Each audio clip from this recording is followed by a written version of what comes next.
Tonight at 11, our Rachel Krause gives us context about this historic move. She talked tonight with experts in political science and law, breaking down what may come next. Rachel?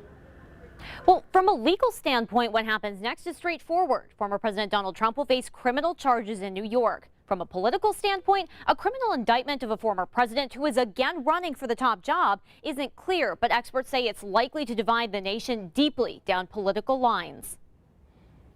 It is unprecedented, but let's face it, much of what Donald Trump did, much of Donald Trump's presidency, much of Donald Trump's conduct is unprecedented. IU Maurer School of Law professor Steve Sanders says a criminal indictment against a current or former president has never happened before. But Sanders says when it comes to the Constitution and the office of the president, this indictment will have little to no legal impact. If this were about conduct he engaged in while he was president, and should that be immunized from later prosecution, there might be an issue there. But again, this was conduct he engaged in as a private citizen before he became president. He's now a private citizen.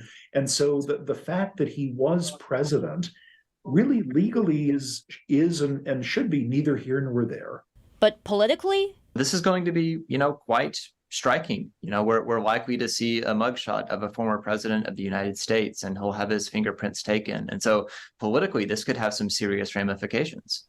IU political science expert Stephen Webster says this indictment is likely to divide the nation politically even further. And Webster says this indictment will undoubtedly impact our next presidential election in some way, as both sides now put together a political playbook for what's ahead. What's not immediately clear, how the former president defending himself against criminal charges could impact his chances of winning the White House again, and if his supporters and the party will stick with him.